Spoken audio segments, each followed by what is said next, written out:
Buenas noches, bienvenidos nuevamente a su programa Joyas Eternas. Es un gusto para mí estar nuevamente con el pastor Hernando Mejía y poder compartir y disfrutar un tiempo agradable con ustedes. Bienvenido, pastor. Gracias, Aurora. Buenas noches y comencemos. Muy bien. Bueno, pues estamos tocando varios temas en relación al año nuevo, ¿verdad? Estamos iniciando un año y tal vez como parte de alguna de nuestras metas es de que nosotros queremos accionar y activar nuestra fe, pero así también nosotros queremos comenzar a hacer las cosas, o sea, activarlo. ¿Cómo podemos iniciar nosotros a ser unas personas de fe, comenzar a creer, a declarar, pero a la misma vez ver resultados? Bueno, creo que el apóstol Santiago fue muy claro cuando le habló a toda la iglesia y le expuso que la fe sin obras está muerta. Entonces definitivamente hay gente que quizá cree, y eso habría que, contemplar, que hay mucha gente que cree que orando, o sea, por un proyecto, ya Dios va a venir, va a mandar a sus ángeles, su mano se va a mover, para que nosotros solamente con el hecho de orar, ayunar, de presentarle el proyecto a Dios, ya Dios se va a encargar del resto, y eso no es así. La fe realmente en Dios, si no tiene obras, si no accionamos, si no hacemos lo que tenemos que hacer en base a los principios de Dios, a los principios de su reino, obviamente no va a pasar nada. La fe sin obras está totalmente muerta. Entonces queremos que nuestra fe, porque la fe es creer en lo que no se ve, pero si queremos ver lo que creemos, tenemos que accionar. Si nosotros no obramos, no actuamos, obviamente no vamos a ver nada, aunque creamos, aunque nosotros confesemos y declaremos, aunque visualicemos. Si no hacemos nada y somos personas pasivas, Dios no va a hacer nada. Todos hemos sabido de que Dios va a hacer su parte y la de Él nunca va a fallar. Eso sí tenemos que tener la certeza. Dios no va a fallar en poner su parte, pero nosotros tenemos que accionar también. Esto creo que es muy lógico, es algo muy axiomático, quizás no necesita mucha explicación, pero si una persona quiere realizar algo, pero no hace nada y espera que venga Dios y lo mueva, y pues yo creo que ahí estamos en un error garrafal, una mala interpretación de la fe. Alguien, por ejemplo, que le dice a uno: hermano, mire, ore por mí, porque ya viene mi privado, es dentro de 6 meses, pero no estudia, no lee, no se prepara, y quizá está esperando que le venga cuando esté frente al examen, a la pregunta que le haga el licenciado, el ingeniero, que le va a bajar sobrenaturalmente la respuesta, porque oró, porque ayunó. Realmente está en un total desfase de lo que es la fe. Si no estudia, si no se prepara, si no se capacita, obviamente cuando esté frente a la pregunta no va a poder contestar. La fe sin obras está totalmente muerta. Gracias, pastor.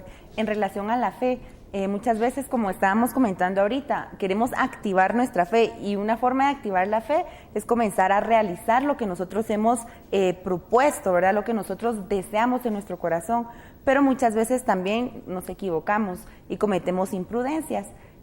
Por ejemplo, comenzamos y hablamos de algún plan o algún proyecto que tenemos y comenzamos a gastar dinero o comenzamos a mover cosas y al final no resultó, o fue un fracaso, o probablemente no se realizó en el momento. ¿Qué podemos hacer nosotros para que ese fracaso realmente no disminuya el nivel de fe que nosotros estamos tratando de incrementar? ¿De qué manera nosotros podemos darnos cuenta si ese proyecto venía del Señor y por haber activado la fe nosotros, en este caso, pues fracasamos, o probablemente puede ser que nosotros en un futuro lo hagamos de una mejor manera? Bueno, mira, por lo que me estás diciendo, quizás sería muy bueno aclarar que hay gente que cree que cuando Dios te manda a hacer algo, cuando ya tienes claro lo que vas a hacer, y como ya oraste, y como tienes toda la fe del mundo, la gente cree que las puertas se van a ir abriendo sin ningún obstáculo. La gente cree que como ya oraste y tienes toda la fe del mundo, y como tienes el respaldo de Dios, incluso Dios te está enviando, la gente cree que no va a haber ninguna adversidad, que no van a haber obstáculos, y que todo se va a dar tan fácil como en los cuentos de hadas, que de repente cuando la gente ve la realidad y ve que en cada proyecto que tengas, aunque Dios te envíe, va a tener sus grados de dificultad, los obstáculos que vencer, los gigantes que vencer. Cuando te das cuenta de eso, como mucha gente cree que la fe hace que las cosas se hagan fáciles. Entonces, cuando ya te encuentras con la realidad que eso es mentira, que una cosa es tener fe, pero la fe es para vencer. La fe es porque va a haber adversidad. La fe es porque van a haber cosas que saltar, surfear. Eso va a existir. Entonces, no creamos que porque Dios nos envía o porque tenemos toda la fe del mundo, no vamos a tener problemas. Sí vamos a tener problemas, pero la fe es la que nos va a ayudar a salir adelante en medio de esas adversidades. ¿Qué te puedo decir? Pongamos ejemplos concretos. Alguien que decide servirle al Señor. Este año yo le voy a servir al Señor y Él me ha dado la habilidad, todo lo puedo en Cristo que me fortalece. Voy a aprender a tocar piano y voy a volver un salmista y un adorador para el Señor. Está bien el deseo, pero aunque sea un proyecto para Dios, va a llevar sus momentos de dificultad, tiene su grado de dificultad, va a necesitar de perseverancia, va a necesitar de disciplina, va a necesitar de formar hábitos, va a necesitar que de repente le van a doler los dedos y se va a tener que sobreponer a eso, que de repente va a tener que invertir tiempo, dejar de hacer cosas que le gustan porque hay que ensayar, porque se da cuenta que en el ensayo va a estar la habilidad y el éxito. Entonces, prácticamente, para que un proyecto no fracase, yo tengo que tomar en cuenta que sí van a haber adversidades, pero la fe la que me va a ser el combustible, la fuerza para que esos problemas no me hagan debilitar, no me hagan decaer, no me hagan desertar del proyecto que tengo. Es como las personas que de repente, ¿qué te digo? Quieren abrir una empresa, pero eso no quiere decir, y Dios los envía y tienen el respaldo de Dios, y llegó el pastor a orar con todo el cuerpo de líderes de la iglesia y lo bendijeron. Bueno, yo creo en esa bendición y esa bendición activa algo, pero eso no quiere decir que no vayan a haber adversidades, que no vaya a haber competencia, necesidad de hacer publicidad, necesidad de ver cómo va a jugar con los créditos. O sea, hay muchas cosas que se tienen que evaluar. Entonces, ¿cómo hacer para ¿cómo se llama? Que un proyecto tenga éxito? Número 1, planificar. Tengo que sentarme a hacer un plan, a escribir.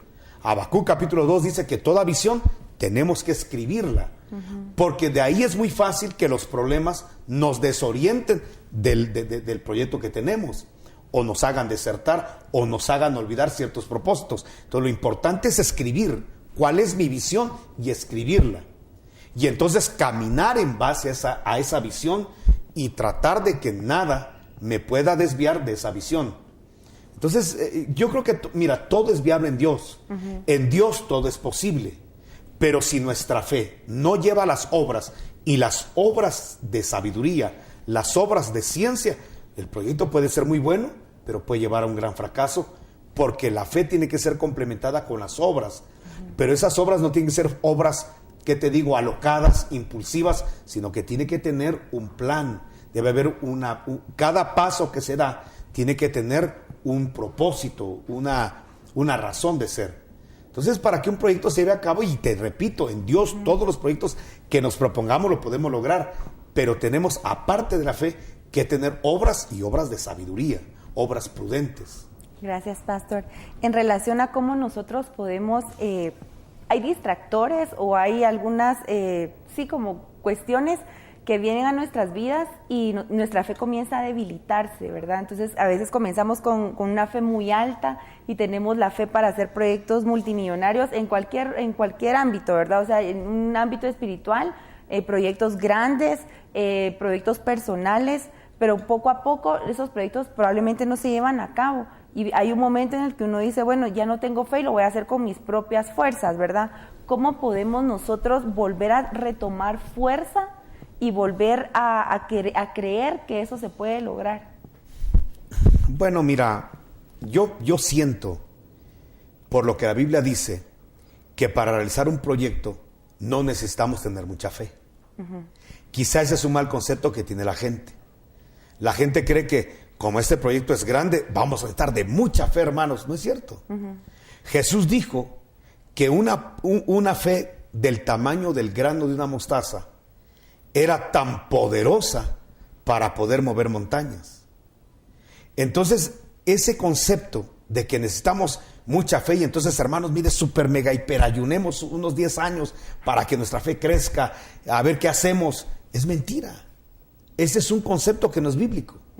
El concepto bíblico es, no importa el tamaño de una montaña, si tu fe es pequeña como el grano de una mostaza, se puede llevar a cabo. Lo que pasa es que a veces no llegamos a esos niveles de fe. A veces tenemos emocionalismo, pero no fe. Por eso te digo, cuando uno tiene fe, no importa el tamaño de la fe, uno puede hacer cualquier cosa, porque la fe no es colocada en lo que yo puedo hacer. La fe es colocada en lo que Dios puede hacer. Y lo que Dios puede hacer es extraordinario. Crea mucho, crea poco. Media vez creo en el Dios Todopoderoso. La fe activa el poder para poder realizar las cosas. Ahora, repito, eso que nosotros tengamos fe no quiere decir que no va a haber adversidades. Ahí es donde el cristiano a veces se ha creído como que Dios es aquel genio que frotas la lámpara, le pides algo e instantáneamente ya tienes las cosas ahí. Y eso no es cierto. Todo proyecto, lee la Biblia, tuvo sus grados de dificultad. Por ejemplo, hablemos de un caso muy conocido para casi todos los televidentes. La salida de Israel de Egipto. Realmente para Dios sacar a Israel de Egipto hubiera sido algo tan sencillo. Él sencillamente agarra los muñequitos de barro y sencillamente saca a su pueblo. Pero, ¿qué pasa? Dios no necesita fe. Dios es todopoderoso. Dios solo que se propone, lo hace. Quienes necesitamos crecer en experiencias, en conocimiento y madurar, somos nosotros. Por eso cuando hay adversidades, las adversidades no son de Dios. Las adversidades son nuestras. Dios las permite para nuestro crecimiento. Nos lo permite para nuestra formación, para nuestra madurez.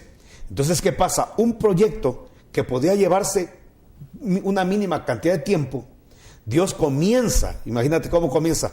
Primero forma a un predicador. ¿Cuánto tiempo le costó a Dios formar a Moisés? 80 años. Porque 40 años tuvo Moisés en el palacio y 40 años en el desierto. 80 años se invirtieron para que Moisés pudiera activar algo de la fe, para que pudiera ser el líder que va a liberar a Israel. Bueno, ya Moisés se presenta ante Faraón, lleva la vara de poder, sin embargo, se encuentra con que Dios ya dispuso, voy a sacar a Israel de Egipto. Ese decreto ya está dado. Pero aunque el decreto ya está dado, no se cumple inmediatamente, empieza la oposición. El mismo Dios, y eso lo dice la Biblia, endurece el corazón de Faraón. Y porque Faraón cuando Moisés va, le dice, bueno, pues que se vaya el pueblo. Pero la Biblia dice que Dios endurece el corazón de Faraón. ¿Por qué? Porque no solamente es de sacar a un pueblo, es de sacar a un pueblo, pero que ese pueblo tenga la convicción del tamaño del poder de su Dios. Entonces permite que el dueño del mundo, que en ese tiempo era Faraón, muestre una oposición hacia Israel.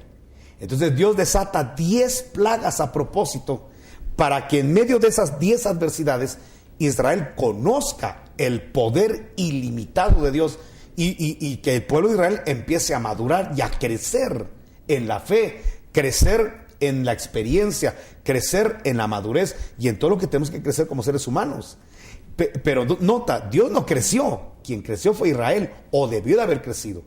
Pero aunque Dios decretó, Israel es libre, se llevó un proceso de 10 plagas. Bueno, y cuando ya se dio la última, que fue la de la muerte de los primogénitos, Israel ya sale, pero se encuentra con otro obstáculo, el obstáculo del Mar Rojo, de que no hay sendas, de que no hay un camino por donde escapar. Entonces Dios le va a enseñar a Israel que Dios hace sendas donde no las hay, y le abre el camino en el Mar Rojo y lo saca.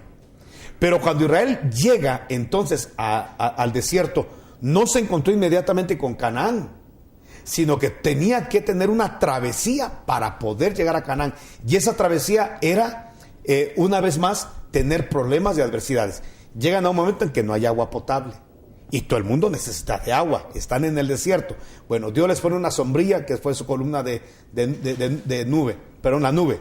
Luego en la noche les pone por los fríos extremos una columna de fuego, calefacción, aire acondicionado de día y calefacción de noche. Llegan a Mara y encuentran que en Mara el agua está totalmente contaminada, esa agua no es potable, y entonces viene la murmuración. Dios transforma esa agua que es totalmente insalubre en un agua totalmente bebible, un agua tonificante, un agua donde se celebró. van otra vez caminando y salen las serpientes del desierto. Date cuenta que todo es adversidad antes de llegar al decreto de Dios. Dios decretó, Israel sale de Egipto y posee Canaán. Eso estaba decretado. Pero el pueblo tuvo que pasar por una serie de adversidades. Y es lo que quizá no entendemos y por eso desertamos de los proyectos. Todo proyecto, se llame ministerio, se llame servicio, se llame formar una empresa, una profesión, formar una familia, un matrimonio, todo va a tener adversidades. No hay algo en la tierra, aunque sea Dios el que te dé tu esposo, vas a tener adversidades.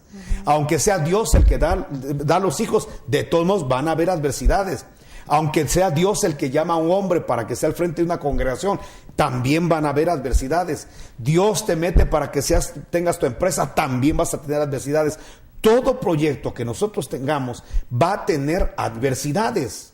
Entonces, ¿en dónde trabaja la fe? En que la fe te hace entender que aunque el problema sea tan grande, la adversidad tan grande, tú tienes un Dios mucho más grande que esos problemas, que esas adversidades, y que en Dios vas a hacer proezas, y que esas adversidades y gigantes no son más grandes que tu Dios, y entonces vas a salir adelante y terminas el proyecto, y lo realizas, y te sientes ya bendecido de estar en tu Canaán, pero tienes que entender que llegaste a Canaán a través de haber vencido una serie y una concatenación de problemas, de adversidades. Entonces, quitémonos de la cabeza que vamos a emprender algo y que como Dios nos envió, no van a haber problemas. El misionero aquel que Dios lo manda, le dice, vas a ir a predicar mi palabra, como a Moisés, se va a enfrentar a la adversidad de Faraón, de Janes y Jambres, a la dureza del corazón. Bueno, a tantas cosas se enfrentó Moisés y era Dios el que lo estaba enviando. Entonces, no necesariamente cuando Dios nos envía a hacer algo, ya estamos ausentes de problemas, ausentes de adversidades. Eso es falso. Vivamos en la tierra realidades. Entonces la gente dice, mire, hermano, el Señor me dio a esta mujer, mire, yo se la pedí, oré, yo estoy seguro que es Dios. Y mire los problemas que tenemos. Desde luego, porque nadie, ¿quién te dijo que si Dios te daba algo, no llevaba el paquete, no llevaba adversidades? Entonces, ¿por qué? ¿Porque Dios es malo? No, porque es bueno. Lo que pasa es que nosotros tenemos en la cabeza que un papá bueno es el que te mete en una burbuja para que nunca te pase nada malo. Y de hecho, la mayoría de papás tenemos ese concepto. Que mi hijo no le pase nada malo. Que no sufra lo que yo sufrí. Que no pase por las adversidades que yo pasé. Y aunque el concepto es piadoso, no es el mejor. Hay estudios grandes, ya estudios científicos serios, de que los peores daños que se le puede hacer a un hijo es consentirlo en todo, darle todo y que no le cueste nada. Y aunque la gente dice, qué buen padre tuve, nunca me pegó, nunca me corrigió, nunca me permitió que mis manos se estropearan, nunca permitió que hiciera un trabajo servil, qué buen padre tuve, fue el peor padre. El mejor padre es Jehová. Y Jehová nos mete a procesos, ¿cómo se llama? Porque Él no es mal padre, nos mete a procesos donde tenemos que pelear, tenemos que luchar, aprender a enfrentar la vida, a enfrentar gigantes, a ver dónde conseguimos 5 piedras para meterle la piedra en la frente a Goliat. Es decir, pero ahí está su respaldo, ahí está su dirección. Pero un Dios que nos arregla todos los problemas, todas las dificultades, todas las enfermedades, ese no sería un buen padre. Y si algo tenemos nosotros, es el mejor de los padres. Y por eso cuando nos metemos a proyectos, o Él nos mete a proyectos, definitivamente nos vamos a tener que enfrentar a situaciones difíciles, pero tenemos la promesa de que, aunque muchos males le vienen al justo, de todos ellos nos librará Jehová, dice la Biblia. Gracias, pastor. Me llamaba mucho la atención en relación al tema, ¿verdad? Estamos hablando que la fe sin obras es una fe muerta. Y muchas veces nosotros tenemos miedo, ¿verdad? Agarramos otro extremo y venimos y decimos, no voy a hacer este proyecto porque necesito pedirle a Dios su consejo, necesito orar primero unos 10 años hasta que Él me asegure que este proyecto va a salir bien. Y hasta que usted no tenga la seguridad, uno viene y se queda pacífico y uno no emprende nada. Entonces, ¿de qué forma nosotros podemos saber que el Señor va a estar con nosotros? Probablemente, y lo más seguro es de que cometamos errores, ¿verdad? Como cualquier humano, vamos a cometer errores en el proceso, pero nosotros vamos a estar seguros de que el Señor, como buen Padre, al final no va a dejar que caigamos, ¿verdad? Siempre nos va a rescatar, nos va a direccionar por la mejor manera y nosotros saber que sí podemos seguir adelante, ¿verdad? Con el proyecto, aunque nos equivoquemos. Bueno, a lo mejor sí va a dejar que caigamos, nos va a levantar. La Biblia dice que 7 veces cae el justo, o sea, nos permite que nos caigamos. De que caemos, y que caemos. nos raspemos las rodillas espirituales y aún físicas. Pero tenemos la garantía que de ahí nos levanta Dios. Mira, ¿qué te digo? Esa es la situación de quizás del criterio religioso que a veces manejamos. En el criterio religioso, nosotros no nos metemos a hacer nada en un extremo, una gente que es extremista, si Dios no nos llama y no nos habla.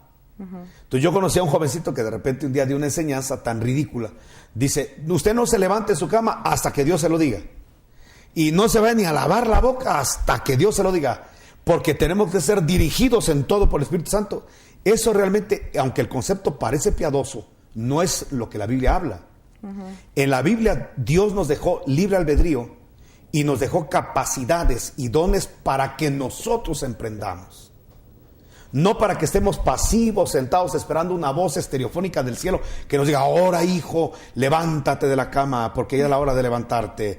Y ve al gimnasio, hoy no vayas al gimnasio, hoy lávate la boca, hoy y usa tal marca de pasta.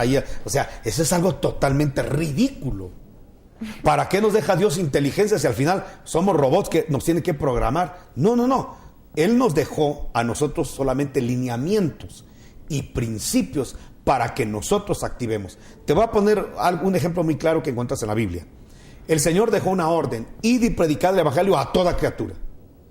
Y estableció en Hechos de los Apóstoles, capítulo 1, a dónde tenían que ir. A Jerusalén, Judea, Samaria y hasta los confines de la tierra. Es la orden del Señor. Entonces, ¿qué hace Pablo? Pablo agarra un barco y se va para Asia. Pero dice la Escritura que cuando ya iba para allá, el Espíritu Santo le dijo, no prediques la palabra en Asia. Entonces yo me imagino a Pablo, bueno, él tenía todo el buen deseo, él emprendió para que nos demos cuenta que Dios quiere que emprendamos. Y si me equivoco, Dios endereza los pasos del hombre. Eso dice la Biblia, que por Jehová son ordenados los pasos del hombre, pero tenemos que dar pasos. No dice que Dios activa los pasos del hombre, no, dice que Dios ordena los pasos del hombre. ¿Qué son los pasos? Que estás caminando a una dirección, pero si te estás equivocando, Dios te orienta hacia dónde tienes que tener el camino, la senda. Pero Dios jamás va a ordenar a alguien que no está caminando. La Biblia es clara, desglosa esto: por Jehová son ordenados los pasos del hombre, no la pasividad del hombre. Dios ordena al que está caminando. Entonces, en el caso de Pablo dice, bueno, la Biblia dice que predique la palabra, vamos para Asia. Pero cuando ya el barco iba para Asia, dice la Escritura que el Espíritu Santo le dijo a Pablo, no vayas a Asia. Ya está ordenando Dios. Entonces, en el impulso que tiene Pablo de cumplir la palabra, de predicar la palabra, porque para Pablo era una necesidad, y ay de mí si no predico el evangelio, decía él. Entonces dirige el barco. Bueno, entonces ¿saben qué, hermanos? Vámonos a Bitinia. Y se van para Bitinia. Y otra vez le habla el Señor y le dice, no vayas a Bitinia. Entonces Pablo dice, bueno, entonces ¿qué hacemos? Yo quiero predicar, pero Dios no quiere que vaya a Asia, no quiere que vaya a Bitinia. Entonces, ¿saben qué? Ahí sí, esperemos. Porque pues algo está pasando, ¿no? Entonces, ¿qué sucede? Que a medianoche Dios se toma su tiempo, le presenta a un varón macedonio y le dice el varón macedonio, Pablo, ven y ayúdanos. Y ahí entendió Pablo que Dios lo estaba llamando para ir a predicar la palabra a Macedonia, y ahí se formó la iglesia de Filipos. Entonces, mira qué interesante esto. Entonces quiere decir que Dios está ordenando los pasos, está ordenando el camino de su siervo, del apóstol Pablo. Lo está orientando hacia dónde tiene que ir. Pero no está Pablo sentado, bueno, que Dios, ¿saben qué, hermanos? No hagamos nada hasta que Dios nos hace. No, está intentando. Entonces nosotros, los cristianos, tenemos que intentar. Y tener creatividad, iniciativa. Intentemos por aquí, intentemos por esta forma, hasta que podamos realmente encontrar, porque Dios ordena los pasos, el ordenamiento de Dios. Ahora, te digo una cosa, Aurora. Dios mandó a Pablo a Macedonia, de eso no cabe ninguna duda. Pero ¿qué encontraron en Macedonia Pablo y Silas? El rechazo de la gente que los apedreó, que los apaleó, que los metió a la cárcel de Alcepo. O sea que Dios los mandó a Macedonia, se abrió la iglesia de Filipos, ¿cómo no? La iglesia de Macedonia, pero escucha, pero no por eso no los apedrearon, no por eso no los apalearon, no por eso no los metieron a la cárcel y no por eso no estuvieron en el cepo. Quiere decir que Dios te puede mandar a hacer algo y tienes la certeza de que ya Dios quiere eso para tu vida, pero no por eso te exime de problemas, no por eso te exime de cepo, cárcel, palos, piedras y heridas expuestas. Pero ¿cuál fue la bendición de Pablo y Silas? Ellos estaban claros que Dios los había mandado ahí, pero y la Biblia te está dando a entender entonces que aunque Dios te mande a hacer algo, van a haber adversidades. ¿Qué hizo Pablo y Silas? Se pusieron a cantar. ¿Por qué cantan a medianoche en el cepo, en la cárcel? Porque saben que están en la voluntad de Dios. Saben que están haciendo lo que Dios quiere que hagan. Están predicando, están evangelizando. Claro, eso a veces Dios te manda a hacer cosas donde van a haber adversidades. Vas a tener incluso el dolor de las heridas, el rechazo de la gente, pero al final hiciste lo que Dios quería que hicieras. Entonces ahí estaba la alegría. Mira, nos garrotearon. Dice que le tenían las heridas expuestas. Realmente te está sangrando ahí. Pero ¿estás contento? Sí. ¿Por qué? Porque estamos donde Dios quiere que estemos. Alguien diría, no, ¿cómo Dios va a permitir que su siervo esté en la cárcel, que lo hayan apedreado y lo hayan apaleado? Es parte de la vida. Dios, como todo padre, va a permitir que de repente te raspes las rodillas caminando. Pero va a ser parte de tu experiencia. Mira, yo conocí a una persona muy responsable, muy puntual, una persona muy honorable, y él nos contaba cómo realmente había logrado formarse y se formó en medio de la adversidad, del rechazo, de la pobreza, de la necesidad, pero llegó a ser un hombre muy responsable. Entonces de repente expresa, yo no quiero que mi hijo pase por donde yo pasé. Y nos está exponiendo que es una persona, gracias al quebrantamiento y al dolor que pasó, una persona responsable. Entonces, ¿por qué no quiere que su hijo también vaya a calcar lo que él es? Porque él es lo que es y la bendición que es gracias al dolor, al quebrantamiento, al que hubo un Dios todopoderoso que lo respaldó y lo sacó adelante, y ese dolor, quebrantamiento, escasez, le dio sabiduría, le dio formación, le dio criterio, y ahora es una gran persona. Entonces cuando nosotros decimos, yo no quiero que mi hijo sufra, ¿por qué le quieres limitar y privar a Dios las bendiciones que a ti te están haciendo una persona realmente íntegra y recta, que fue lo que viviste en el pasado? Porque nosotros somos el resultado de las experiencias, de los golpes, de los tropiezos que hemos tenido. Nadie me puede decir que incluso los errores que cometimos en la juventud, en la infancia, no nos ayudaron a madurar y a ser mejores personas y mejores siervos de Dios. Entonces yo, la verdad que invito a toda la gente, Aurora, a que no le tengamos miedo a las adversidades. ¿Y por qué le vamos a tener miedo? ¿Acaso no tenemos un Dios todopoderoso? ¿Por qué tenerle miedo a las situaciones que a veces uno vive injusticias, a veces uno vive situaciones muy, muy, muy precarias? Pero bendito sea el nombre del Señor, nuestro Dios es más grande que todo eso. Y al final, cuando hayamos pasado esas adversidades, vamos a ser mejores cristianos, mejores personas, mejores esposos, mejores hermanos, mejores ovejas, mejores líderes, y realmente gracias no solamente a los éxitos, sino también a los fracasos. Entonces, gracias a Dios por los éxitos, queremos los éxitos, y queremos que nos allanen el camino, qué bueno, pero van a haber momentos donde tenemos que vivir y enfrentar situaciones de dolor, pero nuestro Dios es más grande que ese dolor, nuestro Dios es más grande que lo está causando, y vamos a salir adelante en su nombre. La fe, si no tiene obras, realmente está muerta. Gracias, pastor. Pues bueno, se nos ha acabado el tiempo de este programa, pero seguiremos en los programas más adelante y vamos a seguir hablando de todos estos temas que realmente nos van a quitar los paradigmas que traemos, ¿verdad? Paradigmas que traemos desde hace mucho tiempo, y poder abrir los ojos y poder comenzar a activar lo que estamos aprendiendo. Entonces esperamos poder verlos en el otro programa y muchas gracias por seguirnos.